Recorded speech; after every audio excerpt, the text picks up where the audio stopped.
Hey everybody, this is Russ from Retro Game Core. So, finally, we have a port of Celeste working on a retro handheld device. And this is actually a pretty big deal to me. You know, in the modern era of gaming, I've kind of considered myself a casual player. I would play things like, the Uncharted series and Mass Effect and things like that, but for the longest time I really didn't play a lot of games. And amazingly enough, the game that got me back into gaming was this one here. I remember when it first released on the Nintendo Switch, and we had just bought a Nintendo Switch, and so I decided to pick it up. And it turns out that I really loved this game. I would say it's difficult but not punishing, and every time you get through a screen, it's its own reward. Now, once I started getting into retro handheld emulation, this was one of the first games that I dreamed about playing on one of these devices. And the developer who's done a lot of these Linux ports, he goes by the name Johnny on Flame, has done an incredible job with a lot of these games. And the poor guy, man, I've been bugging him for almost a year at this point about, hey, have you gotten Celeste working? Hey, how's Celeste coming? And initially he was like, it's not going to happen. The RK3326 devices just didn't have enough RAM to make these work. But as you can imagine, as soon as I heard he had the RG552, I was like, hey, how's Celeste coming? And sure enough, he got it all working. And so huge shout out to him, and I'll leave a link to a donation page if you want to give him a couple dollars for all of his hard work. But in this video, I'm going to show you how to get this up and running, but with a couple caveats. Number one, we've only gotten this to work on the itch.io version of the game. And so if you only have it on Steam, unfortunately, we aren't able to get around the DRM there. And secondly, you're going to have to do a lot of this stuff by hand. Unfortunately, it hasn't been moved over to PortMaster yet. But I think this guide will make it easy enough. In fact, I think you could do the whole thing in less than 20 minutes. And that's what we're going to try to do here. So without any further delay, let's jump into it.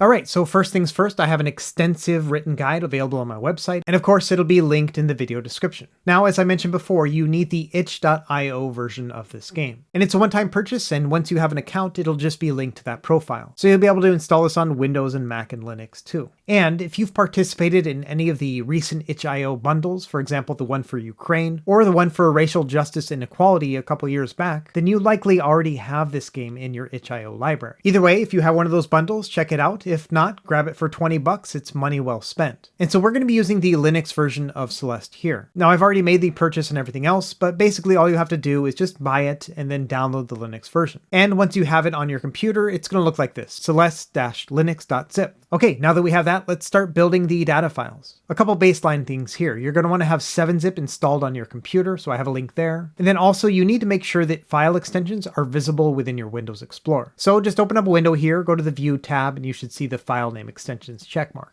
Okay, now let's get started. First, I have a link to the Celeste package right here. You can just save this wherever. It's hosted on my website. It's basically the same thing that PortMaster does. So just go ahead and right click on it and then go to 7-zip extract here. Now you'll have a folder and a shell file, which is going to launch the game. Next, we're going to need 2 library files that are required for this game to boot. And unfortunately, these are closed source, but they are free. And so what that means is I just can't distribute these, but I'm going to show you how to download them yourself. So you're going to go to fmod.com and create a profile, and it's totally free to set this up. It just takes a second. Then head over to the downloads page, and then go into the fmod engine section. Next, go to the Linux section, click on the download button here, and then download this file. This is the name of it here, and again, this is all listed in the written guide. Okay, now once we have that downloaded, we're going to compile all this together. First thing you want to do is take that fmod file, right click, go to 7-zip, and then extract here. It's going to convert that to a tar file. And so now we're actually going to extract this one more time. So same thing here, right click, 7-zip, extract here. Now this will make a folder, and this is where we're going to grab our files. And at this point, we can get rid of those other 2 files. Now let's open up that folder and extract those 2 files that we need. I would recommend opening up this folder in a separate window and then moving that to the side. And then in your other window, you're going to want to open up that Celeste folder. And within that Celeste folder, open up the libs folder here. Now we're going to grab the files we need. We're going to go into API, and then core, and then lib, and finally ARM64. You'll see a bunch of files in here. You want to grab the third one, the one that has a .6 extension. It's also 1219 kilobytes. So just go ahead and move that one over into that Celeste lib folder. Now let's go back to the root directory of that fmod folder.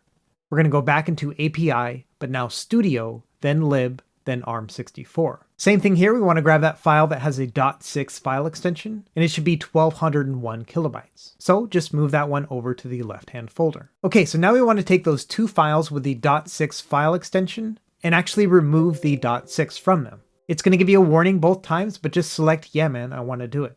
Okay, and that's really all we need to do for those library files. You probably feel like a hacker right now and pat yourself on the back because that was pretty awesome. We only have one final step, and that's to move the Celeste data files over into that folder.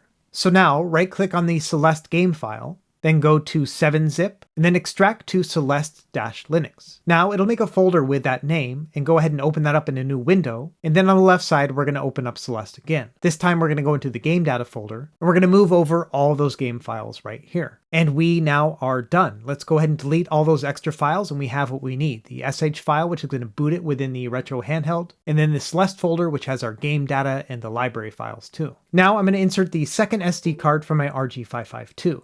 This will work with both JELOS and AmberELEC as of making this video, but I'm going to use JELOS this time. You're going to go into the ports folder here, and then all you have to do is move over these two files.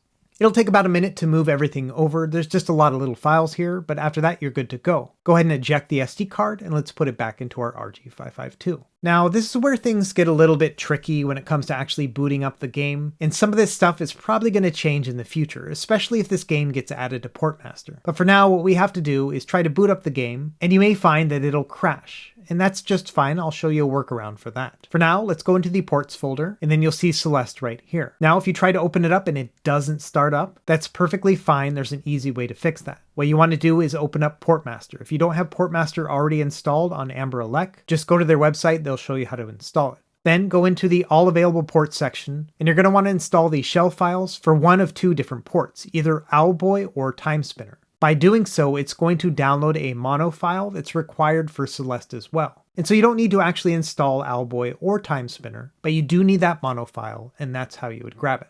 Now we're going to try to boot up Celeste again, but before we do that, let me show you how I got this nifty box art and everything else. And this will work for any game, but basically what you want to do is press the X button to bring up the menu here, and then there's an option right here to scrape. And so you would go in here and it would search for the file, and then you can add the box art and video and stuff like that. Anyway, let's now try booting it up. And the first time you boot it, it always is going to take a little bit longer than the others. But there we are.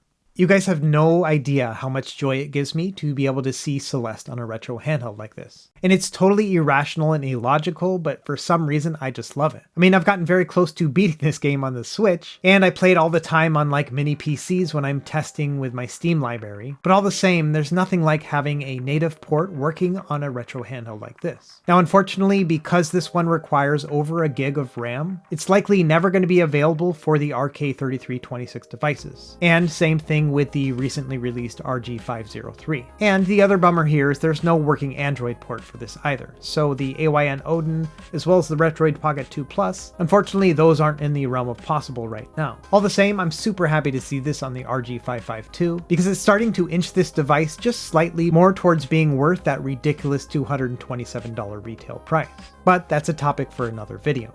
Let me know what you think in the comments below. Is this something that you would be interested in putting on your retro handheld? Or does this make the RG552 a little bit better of a prospect? Either way, I'm interested to hear what you have to say. As always, thank you for watching. Be sure to like and subscribe if you found this helpful, and we will see you next time. Happy gaming.